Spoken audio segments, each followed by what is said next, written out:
Hai Adik-adik, kembali lagi dengan Kak Rina di online kelas Son Owan. Kali ini kita akan belajar Bahasa Indonesia untuk kelas 4 dari buku Kurikulum Merdeka di bab 5, bertukar atau membayar. Kita akan membahas bagian ketiga dari halaman 113 sampai dengan 117. Yuk di-subscribe dulu, klik loncengnya, like dan share juga ya. Dan boleh juga di-subscribe channel Kak Rina yang lain untuk belajar bahasa Inggris di Learning Language Academy dan follow IG-nya juga di @onlineclass101.id. Gimana kabar kalian hari ini? Semoga semua dalam keadaan sehat ya. Yuk kita lihat bagian sekarang kita bahas menirukan dan melakukan. Perhatikan kalimat-kalimat berikut ini. Titikus mengatakan batu-batu itu terlalu berat baginya. Ella Platuk kemudian mengusulkan untuk menggunakan alat pembayaran dari kayu. Kalau kita bayangkan kalimat yang diucapkan Titikus dan Ella Platuk mungkin seperti ini. Titikus, titik 2 ya, batu-batu ini terlalu berat untukku. Ella Platuk, bagaimana kalau kita gunakan kayu? Jadi, kalau dalam bahasa Indonesia, ini merupakan kalimat tidak langsung yang bagian ini ya. Ini adalah kalimat tidak langsung. Tidak langsung.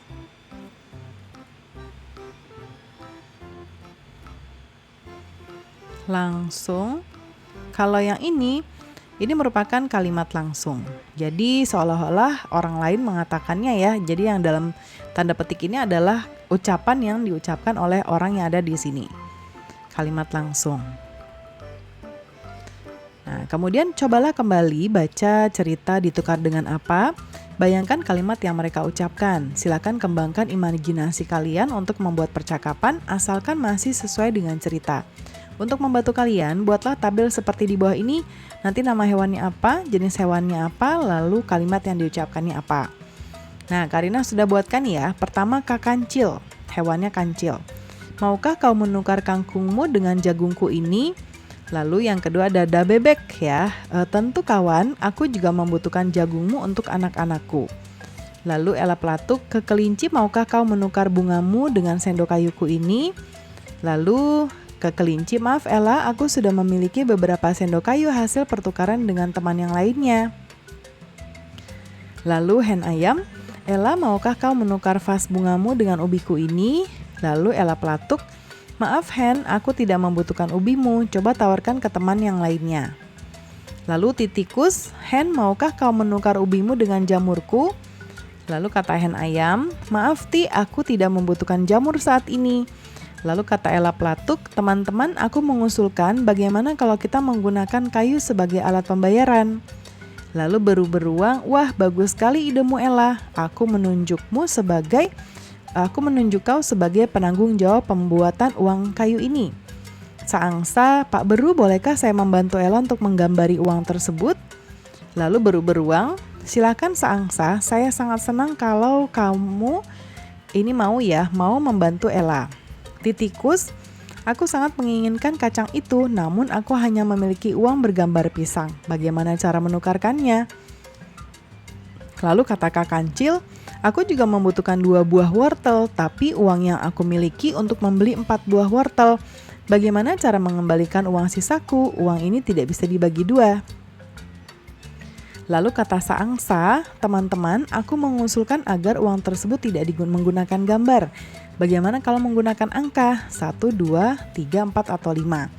Nah, uang tersebut tidak lagi akan membuat gambar tomat, wortel, atau lainnya.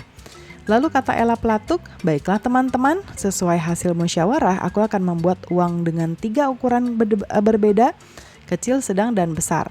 Nanti Saangsa akan menuliskannya dengan angka 1, 2, dan 5. Baik teman-temanku semua, nanti jika uang yang kita gunakan rusak, aku akan mengatur penggantian uang kayu yang rusak ya. Nah, berikutnya ada infografis ya atau infografik. Kita lihat yang pertama adalah dilihat, diraba, dan diterawang. Nah, ini cara kita memeriksa uang asli ya. Yang pertama dilihat, warna uang terlihat terang dan jelas ya. Lalu dilihat terdapat benang pengaman seperti dianyam pada uang rupiah kertas ya, pecahan 100.000, 50.000, dan 20.000. Khusus pecahan 100.000 dan 50.000 akan berubah warna bila dilihat dari sudut pandang tertentu. Seperti ini nih. Diraba hasil cetak yang terasa kasar ya kalau diraba. Jadi kayak agak timbul gitu ya. Nah ini diraba, masih diraba ya. Jadi kalau ini ada terasa kasar di beberapa bagian cetakannya. Lalu diterawang ya. Diterawang tuh kita menerawang uang tersebut. Nanti akan terlihat ada tanda air atau watermark ya. Kalau uang 20.000 nanti ada seperti ini ya di bagian ini. Lalu kalau di bagian agak sedikit ke bawah itu logonya seperti ini ya. Bisa gambar pahlawan atau ornamen ya pada pecahan tertentu. Nah masih diterawang ya. Nih ini yang 5.000, 2.000 dan 1.000. Diskusikan pertanyaan di bawah ini bersama teman kalian. Yang pertama, menurut kalian apa tujuan infografik di atas? Tujuannya adalah untuk memberikan penjelasan cara mengecek keaslian uang rupiah. Yang kedua, informasi apa sajakah yang kalian dapat dari infografik tersebut? Nah, yaitu cara untuk mengetahui keaslian semua uang pecahan rupiah adalah dengan 3 teknik, yaitu diraba, dilihat, dan diterawang. Kalau adik-adik mau menjelaskan lebih detail atau lebih terperinci dari teknik ini, Karina buatkan ya. Yang pertama dilihat. Jadi pada uang asli warna yang terang dan mudah dikenali, terdapat benang pengaman yang dianyam pada semua pecahan. Lalu diraba. Pada uang asli dengan menggunakan teknik cetakan khusus sehingga terasa kasar jika diraba. Gambar utama seperti lambang negara yakni Garuda Pancasila, angka nominal, tulisan Negara Kesatuan Republik Indonesia atau Bank Indonesia juga akan terasa ya. Di samping itu juga ada kode tunanetra atau blind code. Nah, yakni berupa pasangan garis di sisi kanan dan kiri uang yang akan terasa kasar bila diraba. Lalu penentuan kode tersebut sudah melalui konsultasi dengan Persatuan Tunanetra Indonesia atau Pertuni. Dan bagian diterawang, pada uang asli jika diterawang akan tampak tanda air atau watermark berupa gambar pahlawan dan ornamen pada pecahan tertentu. Keaslian uang dapat ditentukan dengan menggunakan alat bantu sinar ultraviolet. Unsur pengaman uang rupiah dapat dilihat ya. Nah itu dia adik-adik pembelajaran kita kali ini. Semoga pembelajaran kita kali ini bisa bermanfaat ya. Jangan lupa di subscribe, klik loncengnya, like dan share juga. Dan boleh juga di subscribe channel Karina yang lain untuk belajar bahasa Inggris di Learning Language Academy. Dan follow IG-nya juga di @onlineclass101.id. Terima kasih sudah menonton sampai akhir. Mohon dimaafkan apabila ada kesalahan dalam perkataan maupun dalam materi yang diberikan. Sampai jumpa di pembelajaran berikutnya.